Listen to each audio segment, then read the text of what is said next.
thought I would make a quick video to clarify some points on evolution, maybe clear up some points of ambiguity in some of my previous videos. So when you go to the Natural History Museum, you see like these drawings where they start with a primitive ape and they show progressive species that show some form of progress, at least some form of progress when it comes to walking on 2 feet. You kind of, it culminates with Homo sapiens sapien, us.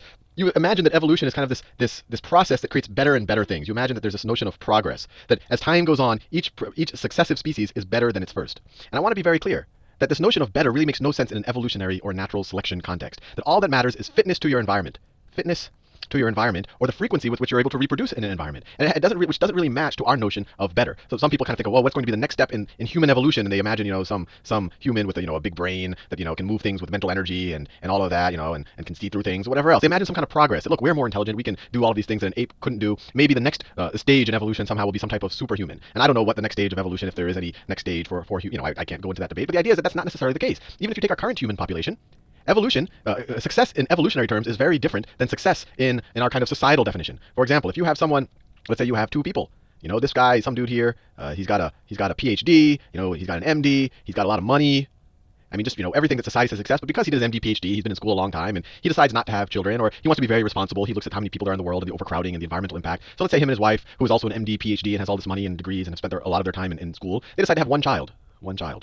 Let me see, this is his wife, who has she's similarly educated. And from our point of view, is a very successful, very responsible couple. Now let's say that there's some other guy over here, and he's just kind of, for sake of it, let's say he's just nuts. That, from the get-go, he was very irresponsible. He produced one child after another. Let's say by the time he's 30 years old, he has 10 children, all with different mothers. Maybe some of the children had to go up for adoption. Who knows the situation with this guy's life? I don't want to be judgmental of it. But the general idea is that in society, we would say, oh, this guy is less successful. But from an evolutionary point of view, this guy was far more successful. In fact, people like this guy, the frequency of their genes is increasing much faster than the frequency of these people's genes. So when we talk about fitness from an evolutionary point of view, it's not necessarily fitness from the point of view that we like to think of it in our regular kind of value system that we have in society. These people looked very fit intellectually, and who knows, maybe physically as well, but they weren't reproducing. Their genes aren't being passed on with the frequency of these guys. I forgot the statistic, but there's something like 80% of people in Asia have genes from either one man or some small collection of men who date. Actually, I think it's from one man from the 1200s, and it's either probably one of the Mongol warriors, or whether it's Genghis or Kublai Khan. But it just shows you that there's some very and I'm not going to make any judgments here, but you could have very kind of aggressive people who may have raped and pillaged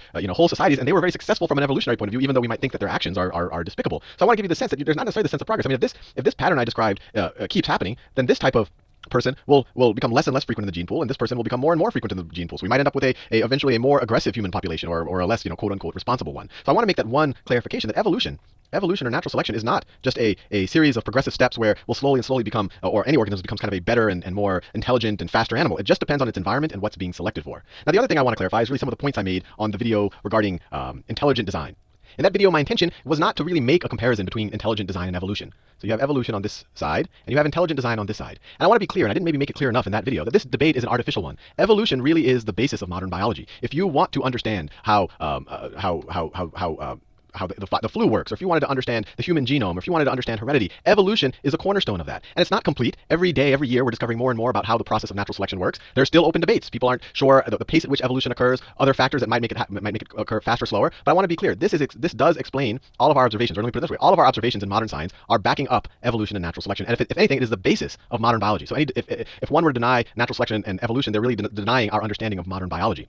Intelligent design is a belief system, and my whole point behind making that is to try to maybe reconcile the parties that favor, or the parties that maybe favor this, with the idea of evolution, so that they could reconcile their one's religious beliefs while not having to deny what is the cornerstone of modern biology. And when I talk about design, I make the point that, look, rather than looking at the particular design, whether it's the eye or a particular organism, and I even make the point that there is no particular design. Even if you were to point to the human eye, there's not one version of the human eye. There's an infinite variation in the human eye, so it would even have to be intelligent designs, not intelligent design. But my whole point behind the video was what was to say, if you are inclined to believe in a designer, then the more elegant design is at the system level, which really is evolution. Now, I wasn't trying to say there is a designer or there isn't a designer. I was just saying, if you are inclined to believe in one, this is more profound and gives more justice to the designer that you are inclined to believe in.